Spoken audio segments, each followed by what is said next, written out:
Hello बच्चों, ये JEE main 2023 का क्वेश्चन है 24 जैन शिफ्ट 1 का। ये अल्टरनेटिंग करंट चैप्टर का क्वेश्चन है, क्वालिटी फैक्टर और बैंडविड्थ पे बेस्ड है ये। ठीक है, यहाँ पर डायग्राम थोड़ा सा उतना क्लियर नहीं है तो मैं आपको लिख देता हूँ। जैसे ये रेजिस्टेंस है ना, ये 10 ओम दिया हुआ है और ये कैपेसिटेंस है जो कि 27 माइक्रोफेराड दिया हुआ है। ये इंडक्टर है जिसका वैल्यू 3 हेनरी दिया हुआ है। यहाँ पे एसी सप्लाई है जो कि 230 वोल्ट दिया हुआ है। इसमें पूछ रहा है कि जो फिगर गिवन है उसमें रेशियो क्या होगा क्वालिटी फैक्टर एंड बैंडविड्थ का। तो सबसे पहले बताऊं कि क्वालिटी फैक्टर का फॉर्मूला क्या होता है। तो क्वालिटी फैक्टर, जिसको हम क्यू फैक्टर भी बोलते हैं, इसका फॉर्मूला होता है omega naught into L by R, है ना। Omega naught into L by R होता है, ठीक है। और ये जो बैंडविड्थ होता है ना, इस बैंडविड्थ का जो फॉर्मूला होता है ये होता है R by L. Okay, R by L होता है। तो अब ये जो ओमेगा नॉट है ये क्या है, तो रेजोनेंस एंगुलर फ्रीक्वेंसी, मतलब angular frequency at resonance condition. तो रेजोनेंस कंडीशन पे ये आता है 1/√LC, ठीक है।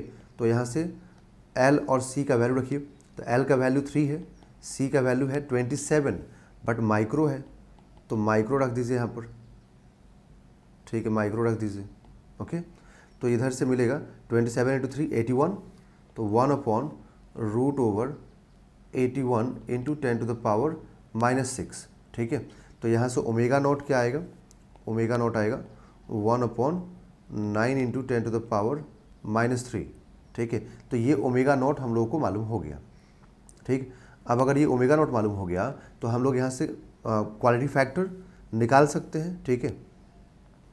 तो अब अगर रेशियो निकालें हम लोग तो Q अपॉन डेल्टा ओमेगा, यही तो पूछा है। तो Q का वैल्यू क्या लिखेंगे हम लोग, omega naught into L by R, और delta omega that is bandwidth R by L, ठीक है। तो यहाँ से omega naught into L square upon R square लिखेंगे। तो ओमेगा नॉट है कितना, तो ओमेगा नॉट है 1/9 इंटू 10⁻⁻3, ठीक है। और ये एल स्क्वायर दैट इज़ 3 का स्क्वायर, एल का वैल्यू 3 है, ठीक है। रेजिस्टेंस यहाँ पर 10 है, उसका स्क्वायरिंग करेंगे तो 100 होगा, तो इसका 2 पावर इसके साथ कैंसिल होगा, और 3 का स्क्वायर 9 होगा जो कि इससे कैंसिल हो जाएगा। तो यहाँ पर क्वालिटी फैक्टर अपॉन बैंडविड्थ अगर आप निकालेंगे तो आपको मिलेगा 1/10⁻⁻1, जिसको हम 1/1/10 भी लिख सकते हैं, और सिंप्लीफाई करने पे ये 10 आ जाएगा, 10 सेकेंड्स, क्योंकि क्वालिटी फैक्टर अपॉन बैंडविड्थ का जो रेशियो आएगा, जो यूनिट आएगा वो सेकेंड्स में आएगा, ठीक है। तो यहाँ पर Q अपॉन, मतलब क्वालिटी फैक्टर अपॉन बैंडविड्थ जो आएगा वो होगा 10 सेकेंड, ठीक है।